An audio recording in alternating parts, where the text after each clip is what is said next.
Minister Wagner, when you think about what happens next, we're talking about securing supply chains. There is still, though, a lot of concern that those deals, as Jared was mentioning, are going to get hijacked by the wrong actors, and the people of these countries will not actually benefit from their own resources. How do you ensure that doesn't happen in DRC?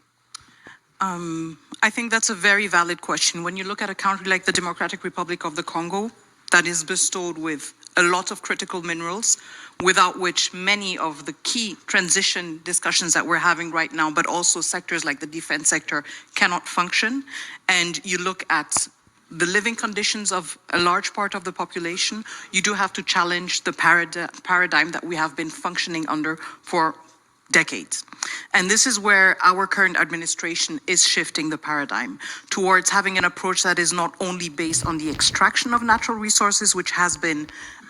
if you want, the status quo for decades, but it is about occupying, as the Democratic Republic of the Congo, a greater space on the value chain. So not just being the point where natural resources like cobalt, like lithium are extracted, then disappear into the world markets, and then where the big decisions are taken, but actually occupying more space. That means transforming, having first levels of transformation in the DRC, investing in human capital, but also investing in a broader ecosystem, which means that when you do not focus only on extraction and you broaden the scope that you occupy, you focus on human capital, you invest in people, you invest in environment, you invest in communities, you also invest in infrastructure. We have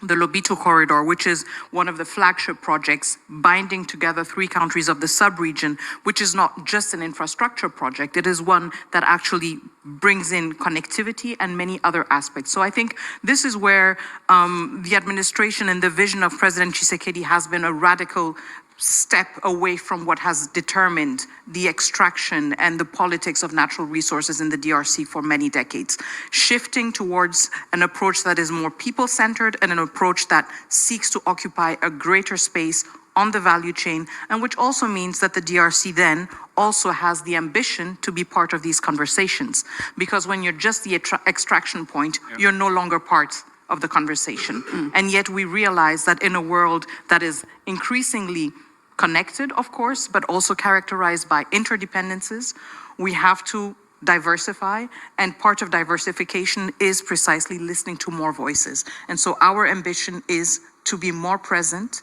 and therefore to have a voice that is better heard and that can echo some of the perspectives that are not necessarily always visible or audible. How quickly will the people at home reap those benefits? I think we're seeing, rapid changes and transformation in the landscape already. I think a lot of new actors are stepping in. We're very happy to be working very closely with the Trump administration. We have signed off in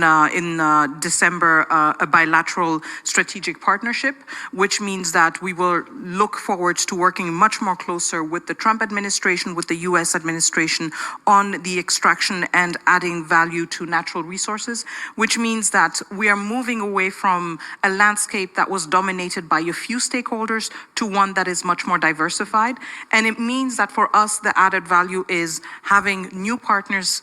join us in the DRC,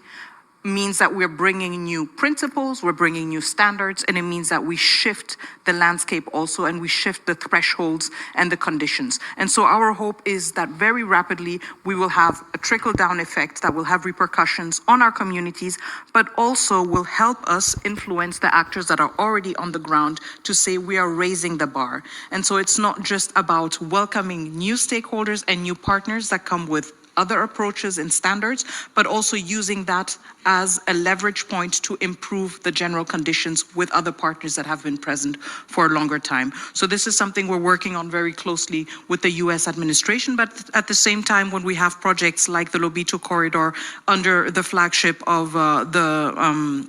the EU Global Gateway Strategy, it also means that we're inviting stakeholders from the European Union that are occupying and that are playing a bigger role in the DRC. And so we're very optimistic that working hand in hand in a constructive and a frank manner, which is not always easy, but still in a constructive and frank manner with more partners, will help us have dividends that materialize much more faster.